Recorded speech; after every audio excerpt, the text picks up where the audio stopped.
Welcome to episode 134. I'm your host, Gustavo Dantas, and today we have Tiago Mascarenhas. Tiago is a purple belt in Jiu-Jitsu.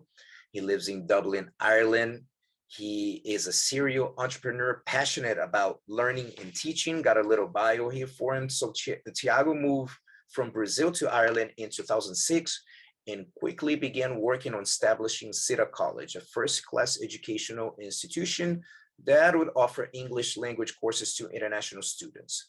SEDA College was established in 2009 and now welcomes around 2,000 students annually from approximately 40 countries. So Tiago shared his humble beginnings in Brazil, his multiple business ventures, talked about social work, and that's how we met, supporting the same social project in Brazil.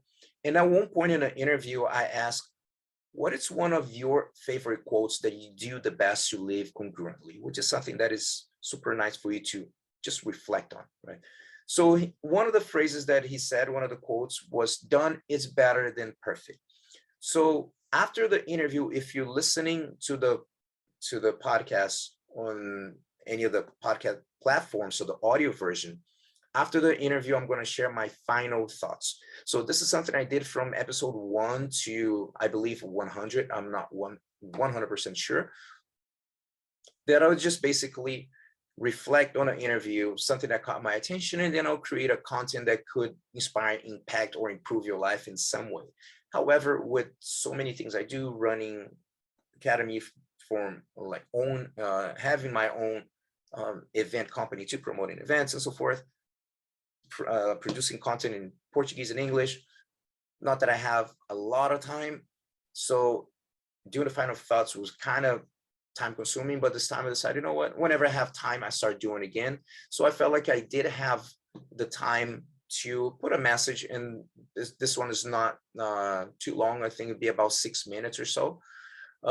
So you can check after the interview on, if you're listening to the audio version of the podcast. Okay, so now we're gonna have just a little message from Jiu-Jitsu Tribe. Remember, if you have a chance, jujitsutribe.org, take a look. We just have to redo our website. We had some issues, lost a bunch of information.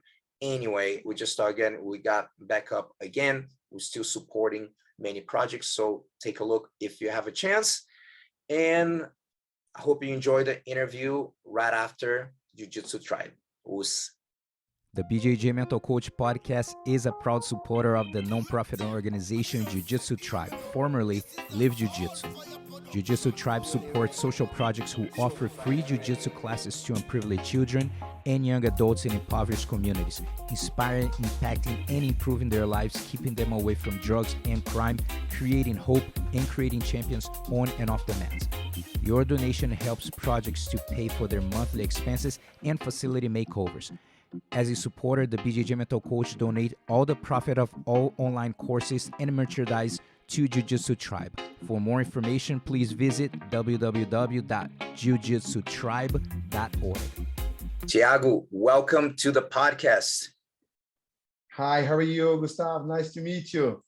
Yeah, man, great to see you. Great to have you here. We have a few hours difference. About 7 hours from Arizona and Ireland? No, I think actually we are 8 hours behind. 8. Oh yeah, that's right. 8. Yeah, I think you're 11 a.m. there. Mm-hmm. Yes, 11. Yeah, so here we are 7 in the evening. So we're gonna talk about a lot of different topics about social work, entrepreneurship, but I want to know at first, how did Jiu-Jitsu show up in your life? Oh my God, like this is a long question. And like if you check my Instagram now, you are a bit confused of what I do, because you're gonna think, oh my God, this guy is Jiu-Jitsu 100%. I arrive to places, people think, oh, I think he's a black belt, he's everywhere. And then I say, no, I'm still a purple belt. But, so I got involved in Jiu-Jitsu by chance, just to give a bit of background to you, like I'm from a very small city on countryside of São Paulo, so it's a town next to Sorocaba and in Brazil. And since I was very young, I heard, I saw about Jiu-Jitsu, but the view I had about the sport was that view about, I think was the Pride, was the big competitions, like, and then was the big pit bulls going to fight. So I like it, but I didn't feel myself as a fighter, like, so, and it was a bit expensive too, I think, to have kimonos, to go to gyms. Back on the early 2000s, like jiu-jitsu was just starting, like on the world scenario. So it was something new, like to find a place where you would actually be able to join. So the life, like the life keep teaching you, like, and keep bringing things to you. So 2006, I moved to Ireland. I came to Ireland and then studying, working, got involved in business. 2011, I was sitting at the reception of my college, and then it was a very small college. We had only 4 classrooms back there. And one guy came to me and say, look, I have a friend, he's in Brazil, and he wants to come here. He's a black belt on Brazilian Jiu-Jitsu. I say, ooh, like being linked, hungry man is not my game, And like, so the guy took admission to the college, pay, and then he came. And this guy was, like trying to make a living, he had just graduated. He was from Porto Alegre, like south of Brazil. And he got his black belt and he decided to go overseas, to try his luck. So I saw him, he was always very polite, always very talkative, like, but in a very polite way. And then I say, oh my God, like he was strong, big arms, short, big ears, like, so I say, oh, let's see, probably he's a fighter, like. So, and they saw that all the time he was trying to talk to people, like about being polite, about the importance of the sport. And he was all the time inviting me, like, oh, if you want to go one day to my place, like I can show you some movies about BJJ or about self-defense. So I never actually like it. But anyway, like I just to have the friendship to talk, like we start talking, get involved. And one day he asked me for a sponsorship. He was going to have a MMA fight. And then I saw that he came all the way from City Center, like 1 hour walking to get a 25 years sponsorship. I felt a bit bad, like I said, look, why this guy for small money? Explaining that this is important, that he needed to fight because the money that he was fighting on this MMA fight, he would be able to send money back to his kids in Brazil. And then I saw that he had the principles, like, and then I just started watching him, Another day he come back to me and then say, look, I'm starting teaching some class. It's 1 hour from outside from Dublin. If you want to go for one class. And there was a big chub, like a bit fat. And then I say, oh, like, don't know. But anyway, one Saturday I went. So I spent 1 hour to go, 1 hour to come back on tax to train for 1 hour. And then I started to develop a friendship with him because he used to go to the school, talk to me, like invite me to go there. Until one day he moved to a new place on City Center, and he invited me to go there. And then I said, okay, I'm gonna go there. But I wasn't very happy, like to go to a place to get beaten by other guys. And one day I arrived over there and they saw how precarious, like how bad was the place where he was providing classes. It was in a street, like without, like pedestrians and no circulation. Then you had the junks outside of the place, and then, like didn't have separation between men's and the women's, no toilets. And then I started to research about the BJJ, and then I say, look, it's a sport that is growing.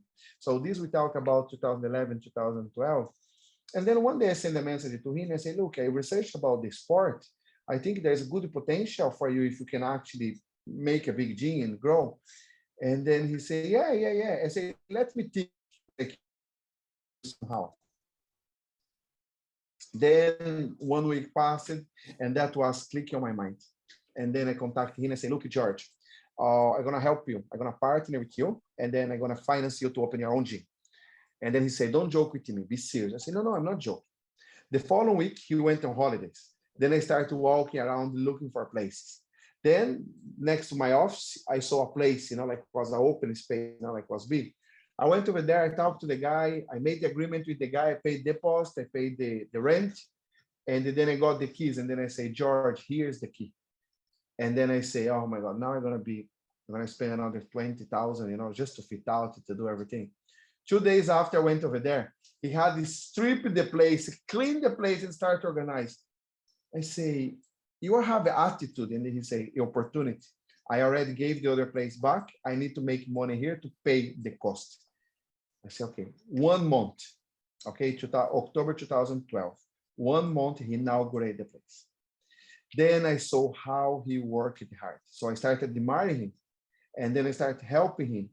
Well, I was doing a bit of jiu-jitsu, but wasn't my sport. And every time I go over there, the guys beat the crap off of me, because I was well known. And then they say, oh, you're a big man outside. He started growing the gym, developing, and the mat was beautiful. The gym was beautiful. And then I went to him and I said, look, you know what? I don't want to be your partner. I don't want you to pay me back. I'm doing something for you, and I hope one day you do this for someone else. You don't have to pay me back. And it's your gym. And then he said, no, how? I say, no, it's your business, go and they look after. Anyway, he paid me after, but he didn't have. But I saw how important he was being on the life of other people. So I started training, I kept training for a while, then I stopped it. Then constantly he was coming to my office, talking to me, giving me hash guards, giving me kimono, inviting me to go back. So, and there was a bit shame, that time was passing, I didn't go. Back 2017, mid of 2017, I felt to myself, I say, you know what, I have to do something for myself. Like now I'm 79 kilos, but back then I was 110 kilos. But there was shame to going back to jiu-jitsu. I say, oh, all the guys that start with me, they are brown belts, purple belts, they're graduating. And I say, no. And one day I went to him and he keep constantly booking me personal and private class, and I never show up. And one day I went and I say, I have to change. If I don't change, I'm not going to improve my life, and I'm going to do something. I was doing very good on business, but I was not doing good on personal life. And then one day I said to him, I said, look, do you think I could get someone to give some personal classes to me to help me? And then after I feel comfortable, I can join the normal class. And then he said, I'm going to register you for a competition. So you have to be ready by the competition. This was February. He registered me for the Irish Open IBJJF. Oh my God. I was fighting on the super heavy, And then I started training the private class. The kimono, the A3, wouldn't actually close it properly because it was big. Then I went for the competition. I won my first fight and I lost in the final. I got the medal. From that day on, I say, I'm not going to stop. I'm not going to stop. And then constantly I kept, and then the competition, the registration of competition actually helped me a lot because Absolutely. I have a target. Mm-hmm. I have a goal. And made me change. But I'm a type of the person that influences people. If something is being good for me, it has to be good for everyone. And then I start inviting people to go with me. And then some people couldn't pay for the membership. I say, no, I pay the membership, but you have to go with me. And then I start growing the thing, I started inviting my staff to take part. So then on 2019, there was the Irish Open. I was competing everything. 2019, I registered for the Dublin Open, the IBJJF Dublin Open. And then I got the gold medal, took the picture, and they went there. And then he said, no, I have to take a picture with you. And then I say, no, I already took it. No, I want a picture with you. And then on the podium, he gave me my blue belt. I never forget that thing. I never forget. And then the words that he used for me was that, you might not be ready on technique, but you are ahead here. And I know that you're going to do good.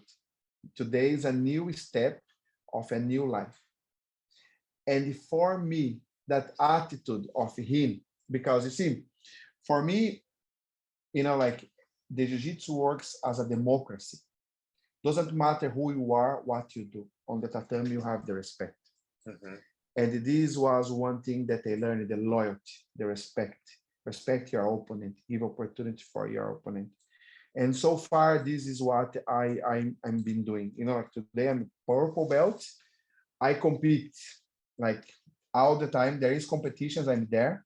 I try to fit between my normal life, my business life, and I try to fit with my day-to-day activities, and then constantly I'm just, I get involved. But as I know it's very good for me, I try to use this wealth, this known, this good to other people through the sport, to train, changing people's life through the sport. Because I'm involved in education, I'm involved in business, I'm involved in entrepreneurship. But the jiu-jitsu, like I give one example, a few minutes before we start, I have this girl that, like she's 8 years old, and like her parents are one of my best friends. So I know her since she was on the belly of her mom. And then today her mom said, Samantha come to me and say she wants to train jiu-jitsu because she watches you. Mhm. And then she wants a kimono now. So for me, the kimono and the belt are the things that represents empowerment, empowers you to something. And this is how I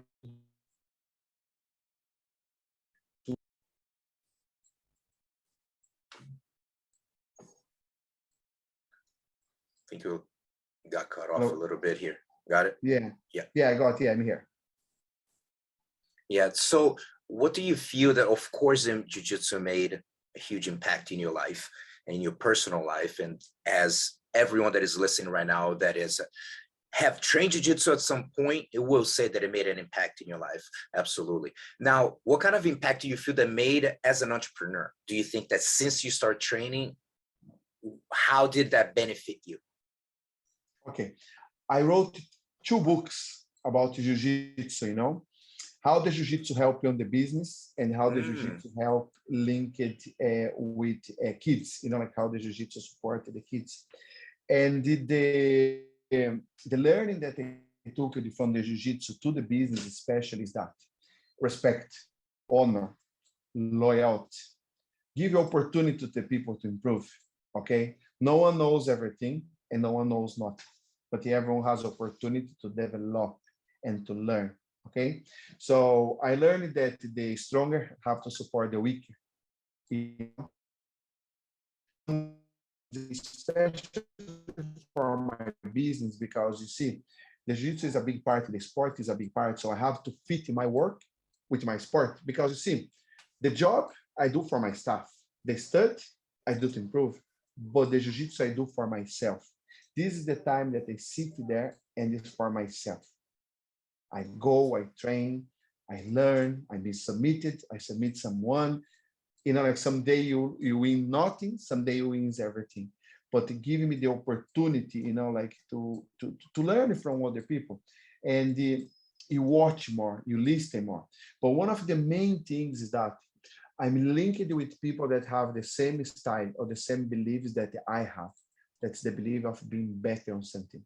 The beliefs of us, the beliefs of calling someone brother, to call someone sister, call professor, So these are actually some of the beliefs that I can bring to my business on the day to day.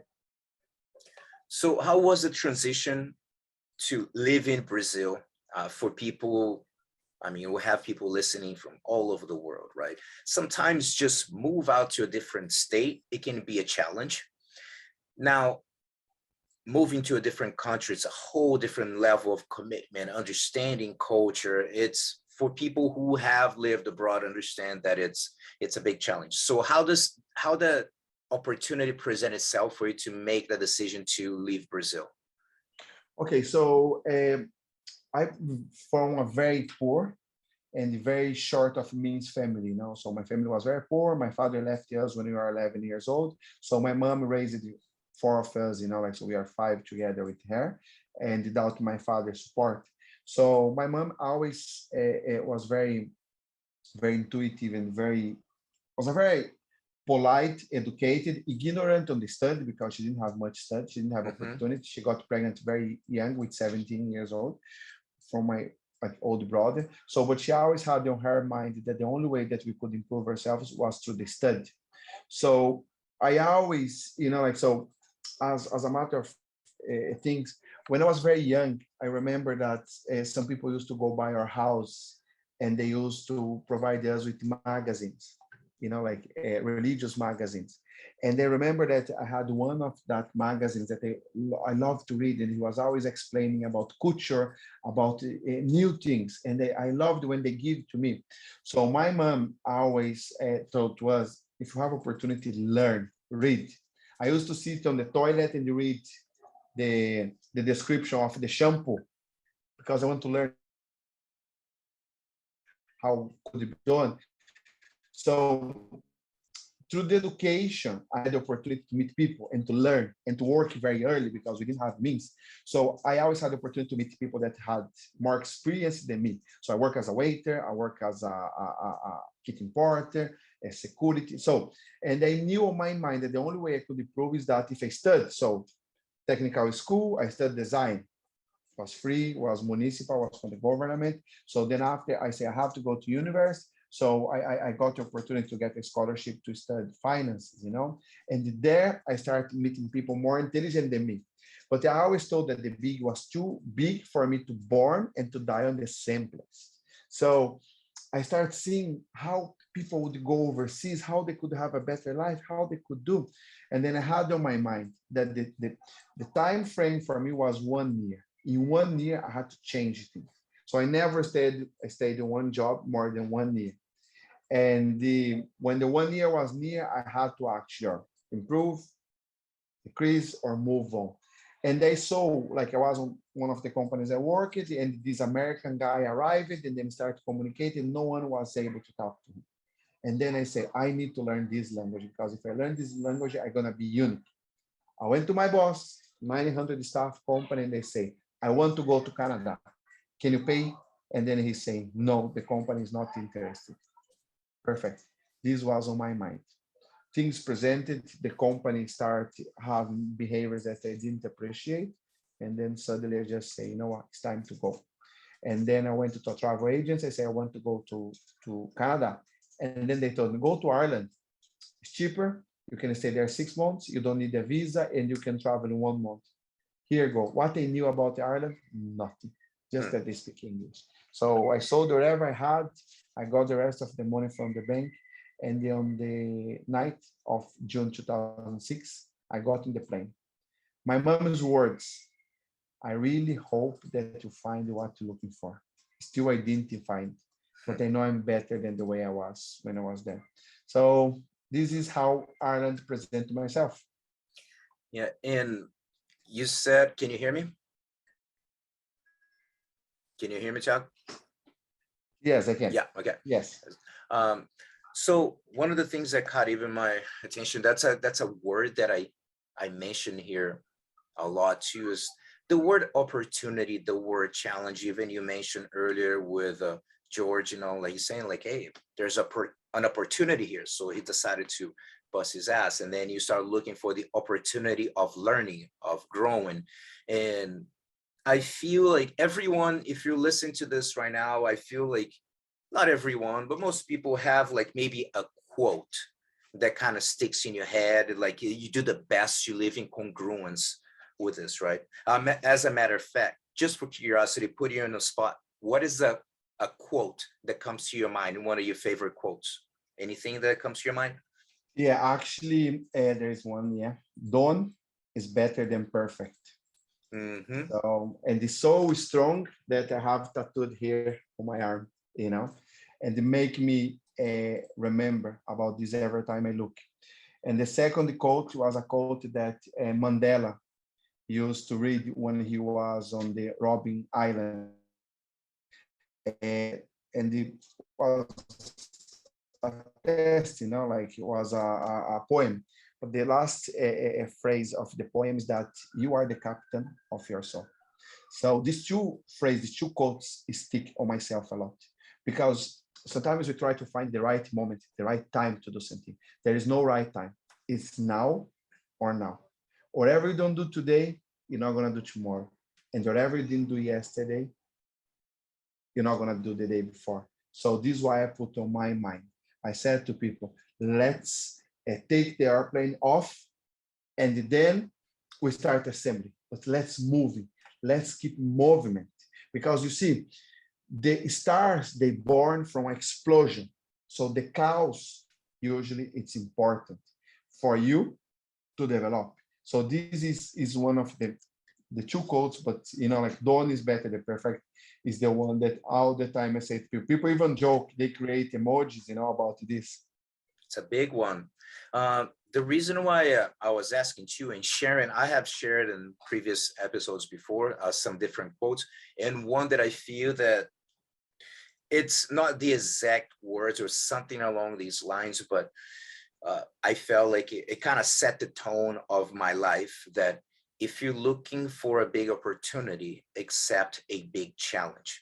So not just you, but everyone that is listening right now, if you think about some of the biggest challenges that you have ever accepted in your life, chances are an opportunity present itself because of that decision. Not necessarily you had the outcome that you wanted, because sometimes it could be an opportunity for learning, that you wanted something really bad, you went through a process and you did not get the outcome that you want, but I tell you what, that is a massive opportunity for growth there. And then sometimes you're going to have some, you're looking for, you accept a new challenge, and then it creates a huge opportunity that it presents itself as another challenge. And then you go and then you take this challenge, and then now you get in this loop of opportunity and challenge. You take a challenge, an opportunity for growth that presents itself, whatever that is. And the problem is that when sometimes you don't have the outcome that we want, we don't think about that. Nothing good happened from this. I lost, or I didn't get the deal. Like, no.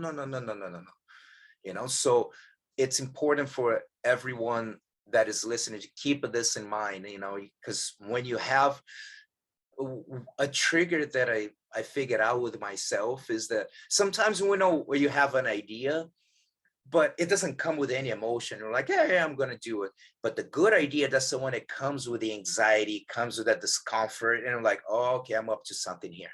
Because you know that it's something, some type of discomfort is going to get you out of your comfort zone.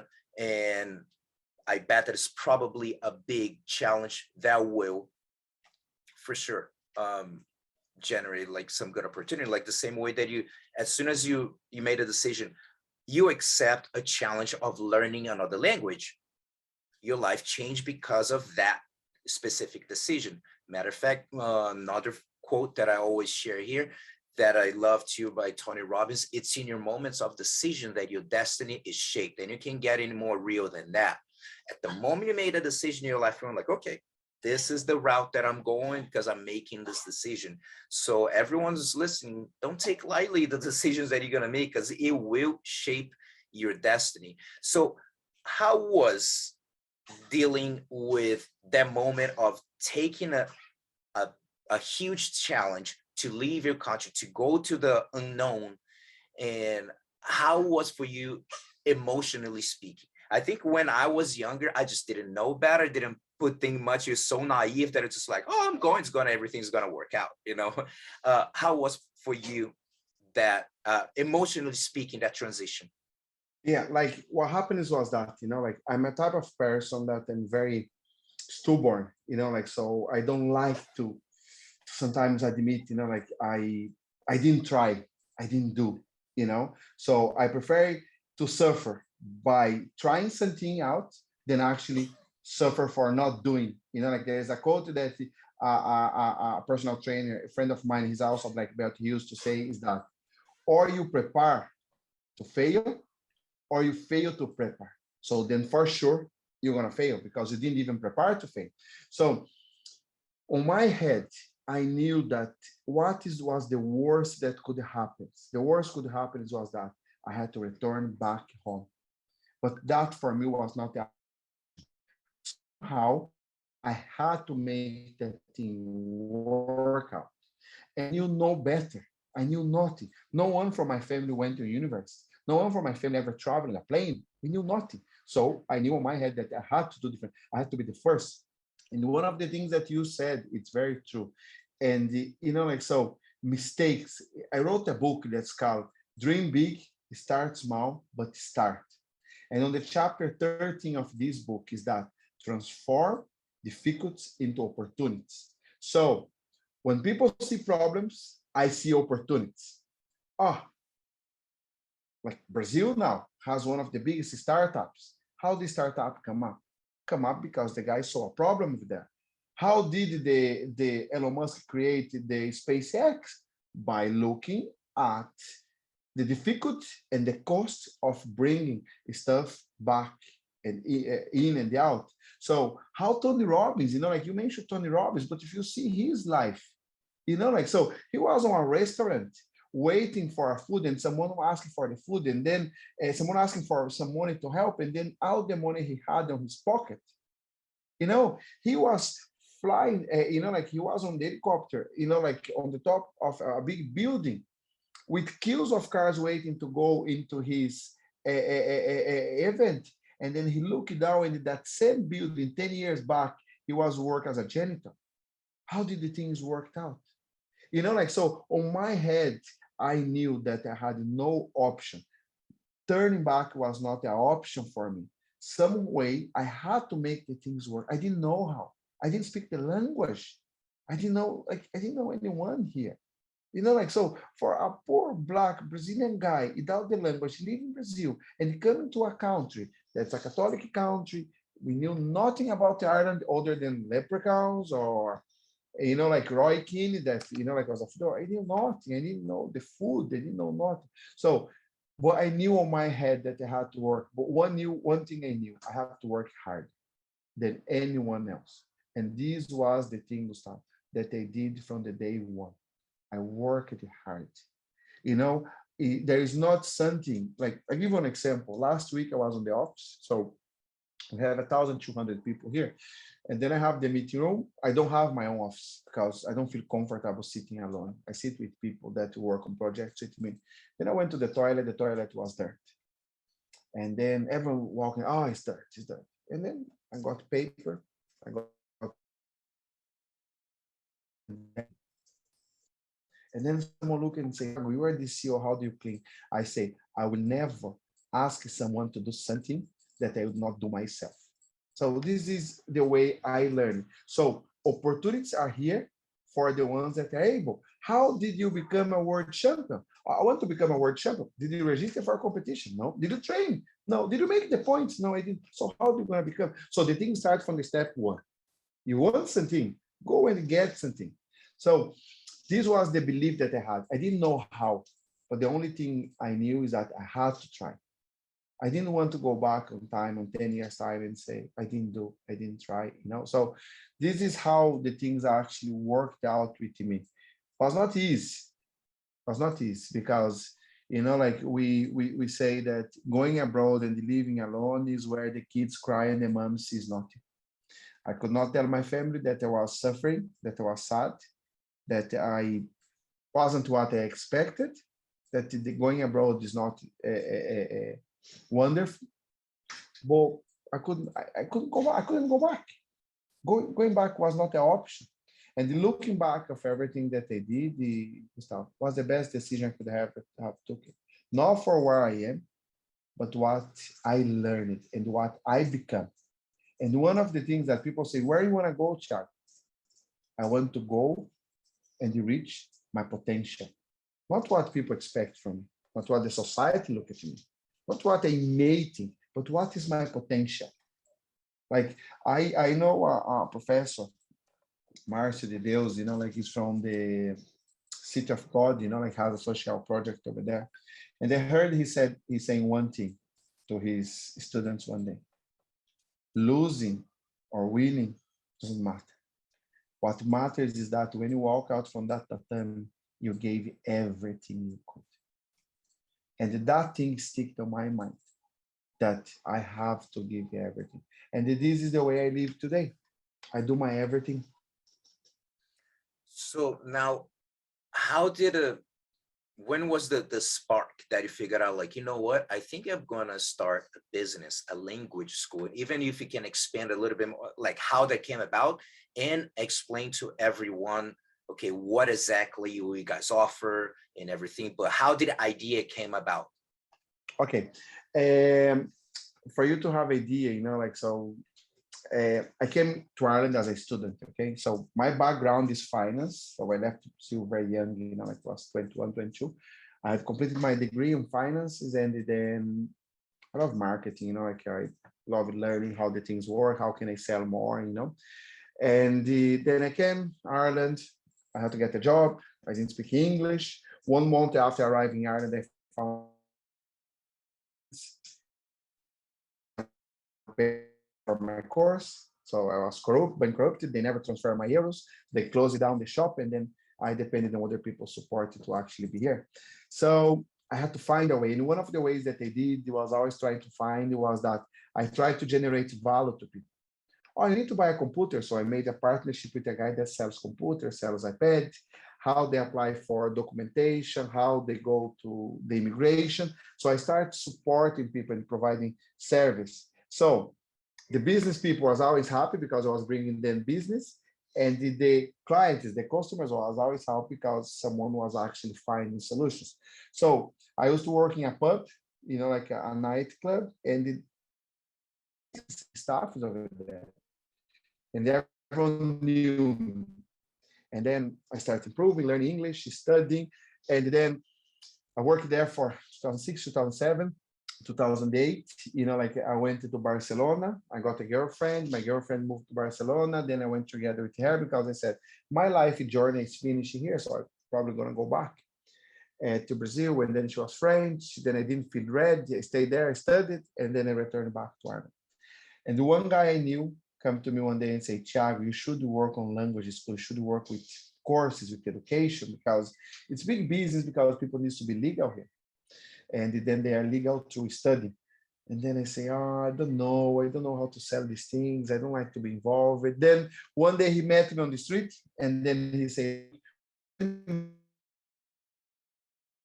what we go to.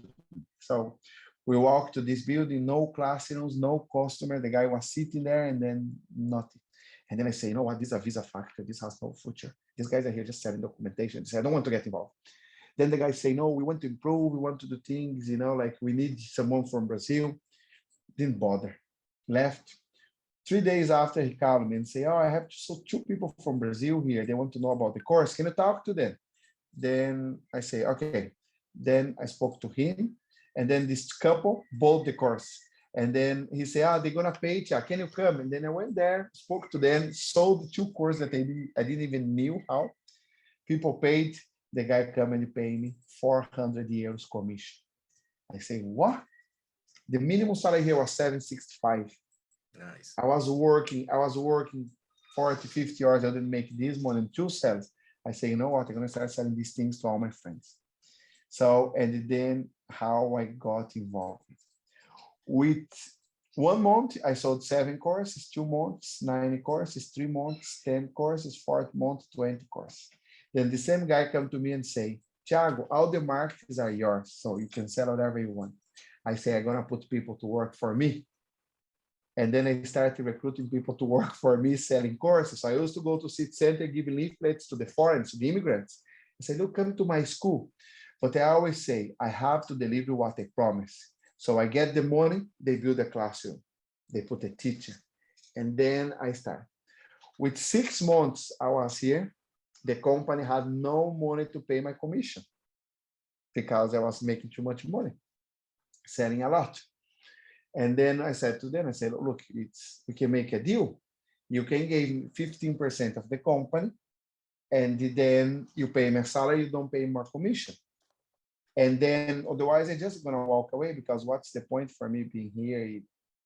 I'm not part of this, I just sell. And then he accepted, until that I have 100% of the company today. But what this actually provided me was opportunity, was a lot of challenges, And then I'm always looking for opportunities, but I'm looking for people. People make the difference.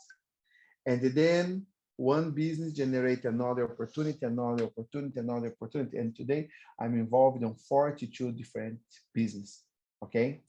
And my role is much less active today because I have people that run in the business. Instead of trying to do everything, I just overseas, or I just get report, or I just invest the money and they get the dividends. And then this goes as far as having a language school, own accommodation, own hostels. We are opening up a bank now. I had a food factor. I had aesthetics and aesthetics clinics. plenty of bees, but I always try and say, okay, this is not working out, they're gonna sell or gonna buy. Like so I try to make the things, like on different ways. So today I invest in the some we lose, but the majority of these projects we win. Now, as you mentioned, you already have so many different entrepreneurial experience. So maybe you can stick with it. Essentially was your first venture, right? With when you started to do the courses and so forth. What would you say it's one of the biggest struggles that you faced in the beginning of your entrepreneur career? There are different moments, highs and lows. Yeah. Getting the trust of the people. People believe in you. People believe in you. Especially being a foreigner, right? Maybe people get like, I don't know about this guy. Being a foreigner, like running a business that's supposedly like teaching language. So you're Brazilian, you're not a teacher. So how can you run a educational organization? So they see this as a front, like so. And the market of student recruitment and the teaching language, we call the ELE, is very based on families, like so. So it's a family-run business. So I think, like having the trust, and then also have the means to do it, like that's financially. So this was, I think, the two biggest challenges, like I had. And I mean, you're a serial entrepreneur, and that's something I have mentioned here. Are you familiar with the Gary Vaynerchuk, Gary V? Oh yeah, of course. Yeah, I listen to him a lot. Yeah. So he got a lot of cool concepts, and so there are a few of those that I keep. And when he said, because I mean, being an entrepreneur is not for everyone, right? No. So he said something that really caught my attention. That he said, some people have entrepreneurial DNA, some people have entrepreneurial tendencies. They may look similar, but they're not. When you have entrepreneurial tendencies, some people have the idea of like, that would be cool to have my own business. I'll have my own hours. That would be cool. And then they started, and then things sometimes don't go well. Be like, you know what? I'm going to go back to what I was doing. When you have that entrepreneurial DNA, when you do whatever, it doesn't work, you crack and you go all the way down, you're going to start something new. And you're going to keep going until you hit what you want, until you get the business that you want, the way you want, so that's why it's not for everyone. You know what I mean? Like how many stories you see of like incredible entrepreneurs that went bankrupt, like God knows how many times, just because they believe in their drive and their vision and they go. So it's a very interesting, and it's in, because here's the thing, there's a lot of people who are listening right now. We do have entrepreneurs, and you do have people in transition. People, sometimes it could be something like, dude, I'm in a job that I really don't like, and I wish I was doing something else.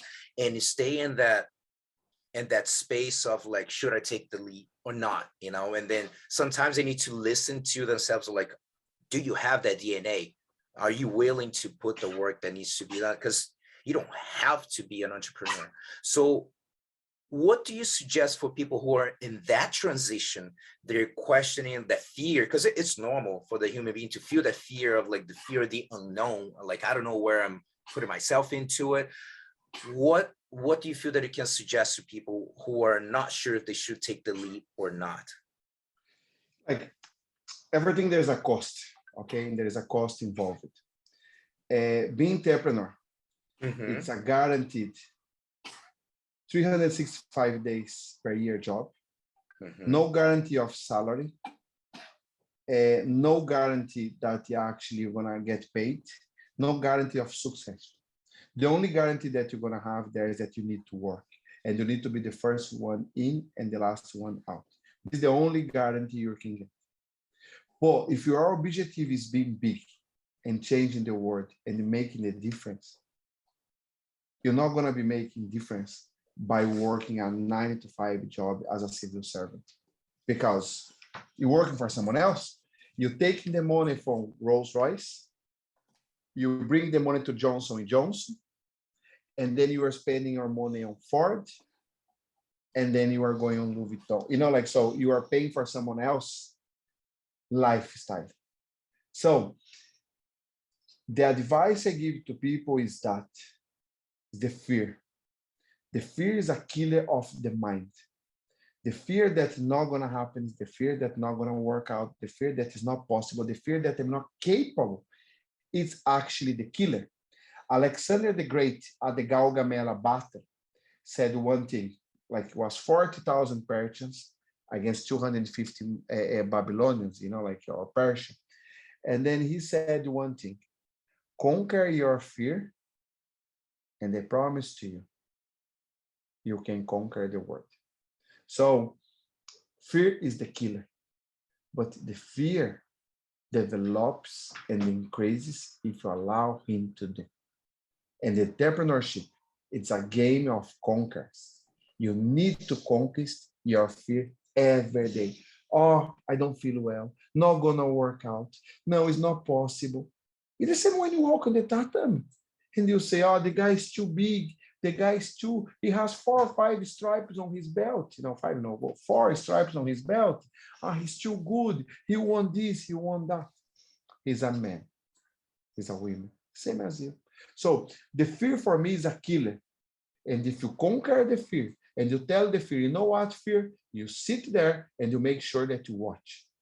And then tomorrow, and then tomorrow, and then tomorrow. I fear. I fear. I go to competitions and I feel my stomach gonna be consumed by this because I don't know how to explain. And then the 5 minutes when the fight starts, I feel that this goes. And it's the same on the business. And people say to me, Tiago, you take risks. I say, I don't take risks. I try. If it doesn't work out, at least I try. The risk is there. I try to minimize the risk. I try to avoid have big compromise that may crash me. Because, for example, the pandemic for the sport, your gym had to be closed. How would you survive? Why not go online? But can you learn jiu-jitsu online? Maybe not. Maybe yes. Maybe some people can, but some people can't. But you need to keep the mindset of your students alive. Otherwise, they will die themselves or they will kill themselves. So, you know, like the business mentality is about conquer the fear and keep adapting, keep evolving. So this is one of the things that I have to work on myself every single day. And I feel that there is something that Gary Vaynerchuk talks about this too, how sometimes the immigrant, they have a little like a good like, you know, extra card in their sleeve that can pull it off, which is just knowing that where you're coming from, meaning there's nothing more motivating than necessity. You know what I mean? When Exactly. You're there like, dude, I gotta make it happen. They're like, oh, I'm scared. There's no such a thing. When you're like, it's either you do that, dude, or you don't eat, you know, because sometimes when you're in a comfortable spot, should I go? I'm not sure. I'm stable here. I'm safe. I'm not sure, you know, but when you're like, yo, either you do that or you're not going to eat, people get motivated very quick. So it depends what stage of, you know, life people are at, you know what I mean? But it's definitely something to take into consideration. Yeah, one of the things is that it is that, you know, like my professor, he keeps saying to me, don't be on the position that you are comfortable. If you love playing on the top, go on the bottom and suffer them because you have to be good in all the positions. What is hard, you know? But it is important. So, you know, like, so some people, one of the things that you said, you know, like, so you're born entrepreneur, how it is. I think that you learn and the necessity creates the opportunity. So if you have the necessity, the opportunity for you to become entrepreneurship will shine, will come up. And especially if you really have the little bug, that desire to like create and be doing stuff. Absolutely. Now let's talk about a part that it's a huge section of your life and your business, social work. And that's how we met in first place, with connections through social work. So share a little bit. I know that some of the stuff you do a lot, some is through the college, some is through you. So I know that you're a humble guy that don't like to really be mentioned. I do this, I do that. But I just want you to share a little bit about some of the social work that you do, and helping even in Brazil too, with social projects. So just tell us a little bit more about that. Yeah, like one of the things that I'm very focused, because myself, I came from a very humble family, and I was helped through social work. Okay, so the first course that I done outside of my school, I was 12, 13 years old, and was a social work course, like, so we learned how to work on the office, how to, like, was a work, a study for work program, was a 6 months program. So in this project, I developed a bit about how to create things and how to raise to the next level. So for me, I don't like to give money to people, but one of the things I like to do is that I like to show them opportunities. How can they actually have opportunities? How can they see the things from different perspectives? Okay, so by doing this, I empower people or projects or people that actually need. I empower to them to say, okay, hold on. If I give you food today, you're gonna eat today, and then tomorrow you're not gonna have it. Then you're gonna cry because you don't have it. But if I teach you how to create this, that may cost you on the first day, but on the second day, they're gonna self-generate. You're gonna create sustainability. So my life today is based.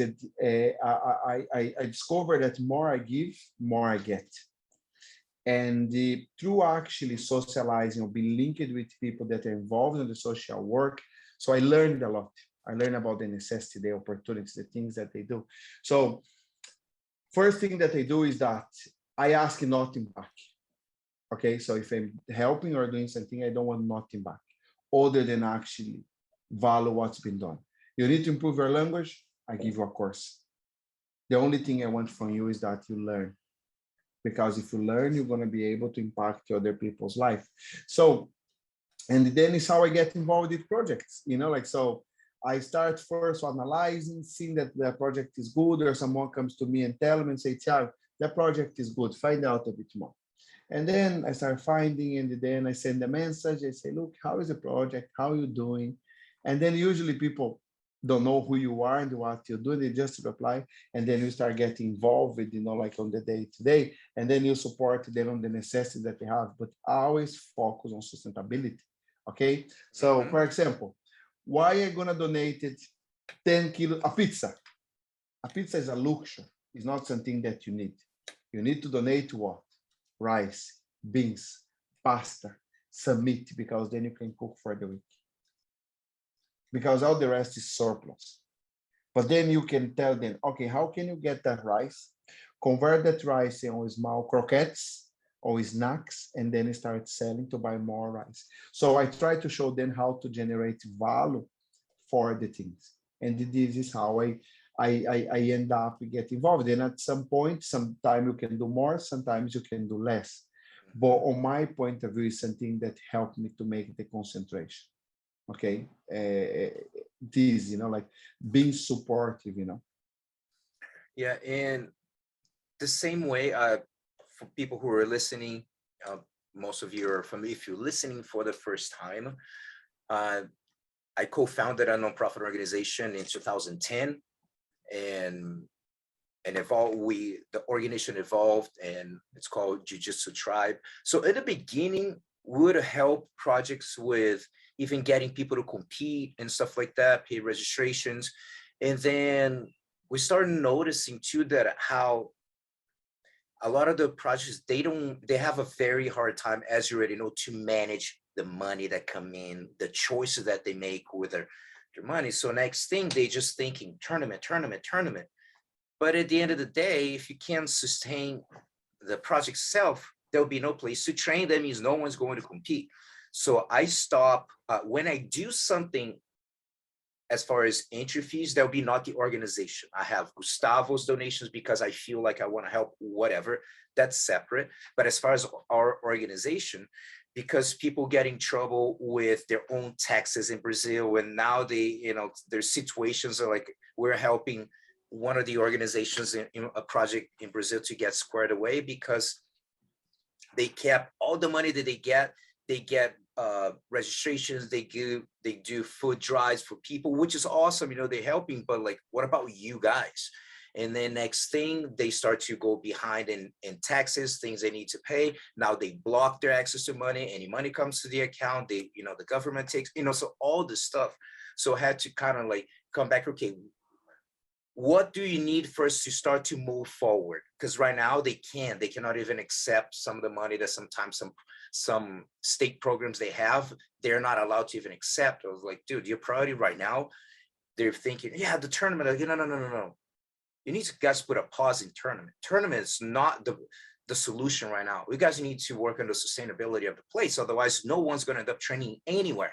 Exactly. So that's basically how we start to kind of redirect our organization to the help with construction, with like improving the facility, and even better, if we can get some type of financial compensation for the teacher, because many of them, they stop teaching because they say like, dude, I love teaching, but I need to support my family. I need to get a job, so being able to help somehow, someone so they can keep doing their job, which is, it's incredible. I like to call them there are so many different superheroes, right? And I think they're part of them, some of them that really put their time to teach and change people's lives, literally getting opportunity of kids that train jiu-jitsu. And many of them, you help a lot of them to get in the process. I know there's one of them that lives in Ireland, that you started that connection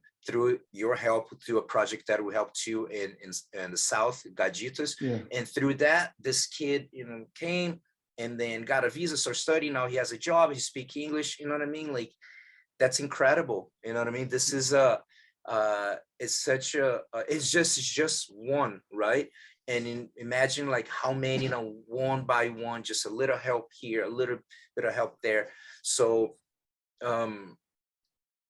in this case, the organization that I co-founded is just basically everything that we do is by support of the jiu-jitsu community. Sometimes seminars that I go, products online courses that we have, that I have some of my mental coaching courses online. They're all directed to Jiu-Jitsu Tribe as well, to raise money so we can keep like helping, some construction, look over different places. So I wish we had more so we can help more people, but we do what we can to, we need to be realistic. And I just love to see that the improvement and things are coming out. There's people who are, they're not in jiu-jitsu like right now, but they open the door for them to go to college, to do something else, so there's so many opportunities. And you see one thing, Gustavo, like getting a hook on what you are saying, okay? The jiu-jitsu career, okay, it's very, I don't use the word aggressive, but I see it's very cruel, because you see, the professional adult life, okay, we would say that's from 19 to 30. Okay, this is where the juice is. Okay, so that is the prime time. The prime time, yeah. So after that, you become a master. So some masters still competing on the adult, but this is like you see the proofs there that every year there is new entrants, there is new people coming. So and the sport, even though it's organized, but the sport doesn't pay well. Okay, and because the sport doesn't pay well, so or you focus on becoming a competitor, or you focus on becoming a teacher, become academic, start teaching and having your own gym, and then start. So it's a very complex, and it's because it's not a very well regulated sport. So people get lost. Like there's a lot of people with good wills, but that take advantage of some of these situations. One of the things that they do very strongly, it's what you say. I help, but to make sustainable. Okay, and exactly what you say. The main person that is there is that pays rent, probably have kids, doesn't go out, doesn't travel, can't compete because it's training. If he just give up the project, these kids will die, or they're gonna go on drugs, or they're just gonna get pregnant. So they are in a catch 80-22. So what do? They walk away, they go to the next stage, they find a job, they go to the States, they start working there as a teacher, or they actually focus on actually keeping going the project. So my job as an entrepreneur is sitting with them and say, let's look at this as a business. Okay, as a business. Okay, as a business, what is your monthly budget to maintain the project and to be able to bring your kids once a month to cinema? That's this. Our target is being able to generate this. How are we going to generate this? Through competitions, through partnerships, through sponsorship. Once I make the business a bit sustainable, then I say, okay, what do you need? You need to win. But to win, you need to make some strong competitors. Because one very good, she's very well known, she's the best in the world, but she used a phrase for me that she says that. She say, when the water comes on one, it splashes on another. When my sponsor gave me 2-3 kimonos, this is 3 people plus me that are gonna get training kimonos. Another girl, she's sponsored by a big American brand. Every time the brand sent her kimono, she was just world champion now for brown belt. And she said, another people get extra kimono or my old kimono. So the sense of community just grows. My job is make sure to prove to them that there is a life out of jiu-jitsu. And they need to be ready, they need to be prepared. For example, I give free language courses to the students because they say, how do you want to get sponsors if you don't speak the language? How do you go to these top sponsors like Albini Preto, Kings, Maeda, Browns, you know, like, so the IBJJF itself, a Pro Grapple, the AGP Tour, and you don't speak the language. Then they come and they say, oh, you are the big guy on Jiu-Jitsu. How are you? Sorry, I don't speak. Yeah. Then you lose mentally, because when you don't understand what people are doing, then you lose. So this is my job with them, you know, like, so on proving to them that there is opportunity. The last, I went for the words, you know, like now I done the master, you know, the North America master. And then I stayed together with these teams, you know, like of one of the projects that I helped a lot, you know. And then when I was, you know, like there, I could stay on the hotel, but then I saw how important for them was if I stayed together with them on the house. So my job was, even though I was busy, was cooking for them every day. The first thing I did, I arrived and I went to supermarket. I done a big shop. Mm-hmm. Then I said, we're not getting stupid food, we're getting proper food. I said, we're gonna cook because like 12 of you are gonna compete, so everyone needs to have enough food. So then we done a big shop. Then I start cooking for them. I say, look, one day I done the risotto, another day I done stroganoff, another day I done meat. Then I start doing the breakfast. Because if I'm not able to serve, how gonna be expected people serve to me? And for me, it was not me doing something for them, was them giving something back to me. Because they weren't talking to me for what I am and what I do outside of the tatami, but they were respect for what I'm doing for them. So this is what actually I think was the important part. And this is what I think is important to what you do. You give them a perspective.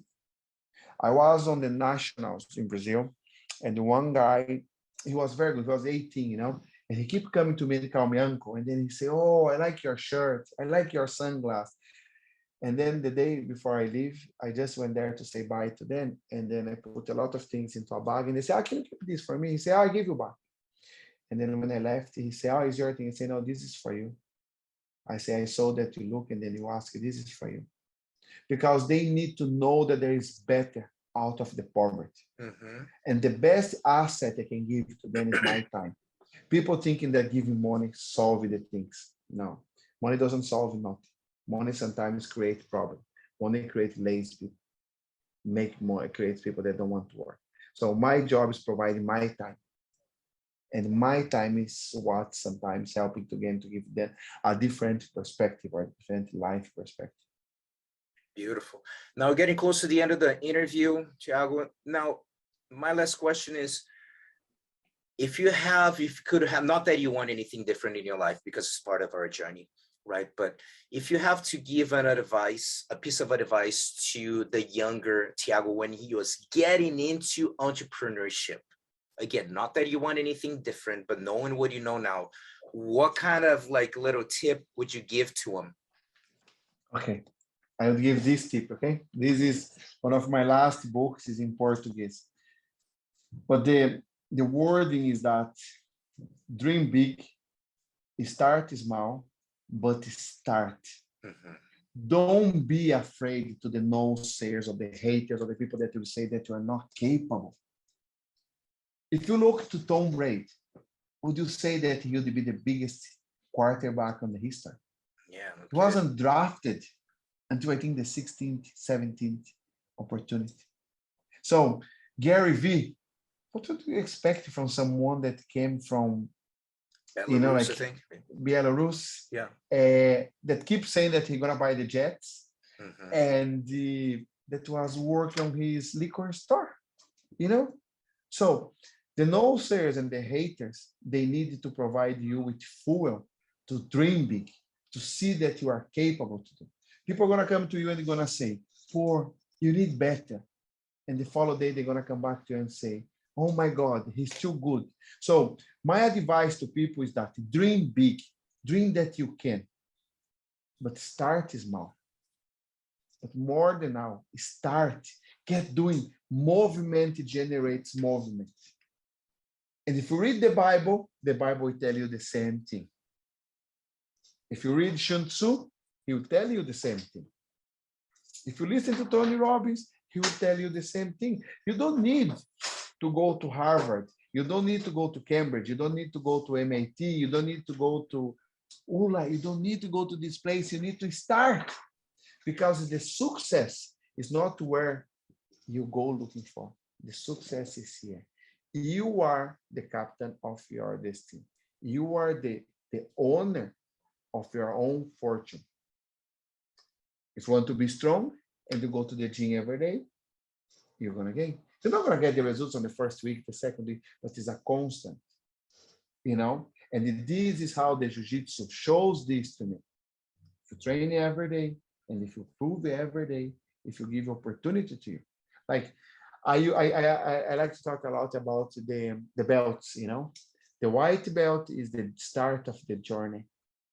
Then you get the blue, and you discover that you know nothing. Mhm. Then comes the purple, that you discover that people attack you by the leg, and you still being a better blue belt. Then you have the looking forward for the brown, that you are too afraid to make mistakes. So this is how the democracy of the sport brings to this.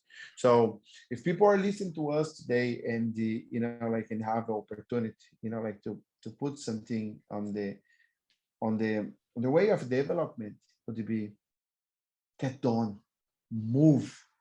Don't wait for tomorrow. I don't have time. Okay, how many series you watch? Someone also told me one day, I have no time. I say, okay. I say, I saw this new Witcher, like on Netflix. Did you watch? Oh, I love it. Very good. Peaky Blinders, very good. I say, here you go. 20 hours wasted.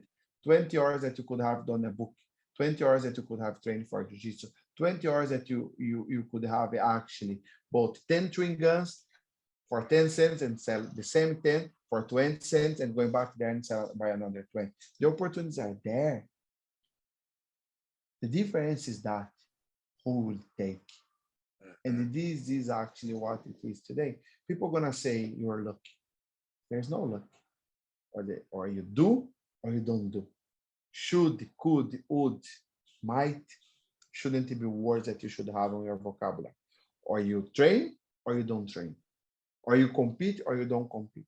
But I would like to compete. I could. If my knees were good, they say, okay, perfect. But you don't only train. I meet people in competition that don't have a leg.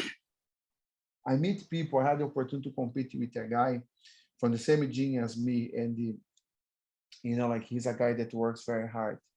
And I look at myself and I say, how ignorant and hypocrite we are sometimes finding skills to not train when there's people that come here every single day to train and they have worse and harder life than me. So stop excusing and train.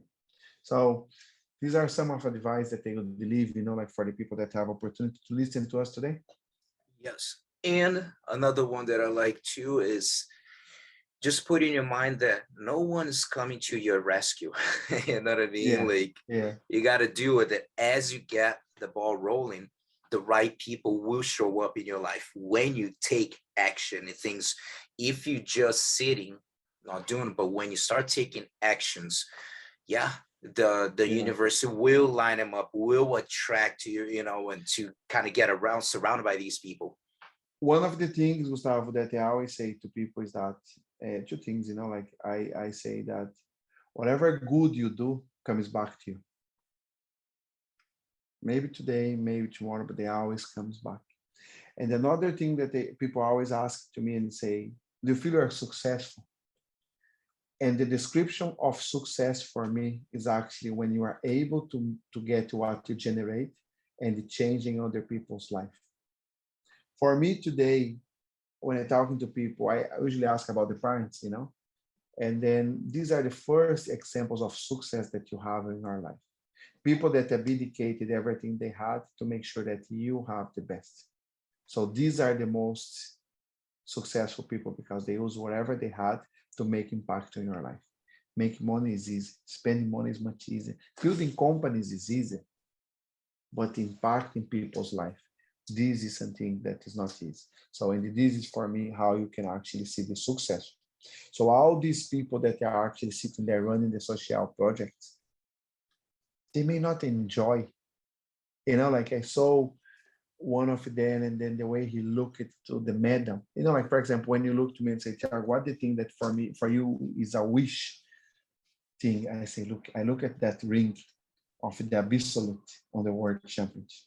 I don't know even how much it cost, but that is something that no money can pay. When you see someone go and get that. So when you see that you impact someone's life to go and be better on their life, or to the jiu-jitsu, or to the sport, or to the career, or to the social work, this is where you can look back and say, I'm a successful person. Yes, sir. Tiago, thank you so much, dude, for your time, for sharing your story.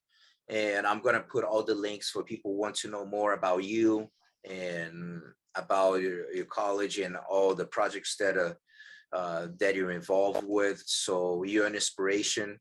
And I feel that people can get a lot of good concepts and good ideas from this interview. So thank you so much for your time, dude. Thank you very much, Professor. It's an honor for me being here, taking part, and be talking to you, and I just ask for you to keep going, and don't give up on us on the content and things. I know that sometimes the things are harder, but every time that something new come up, someone is impacted, and it means a lot to us, and it's just a way of saying thanks. Awesome. Thank you so much, all. See you all soon. Os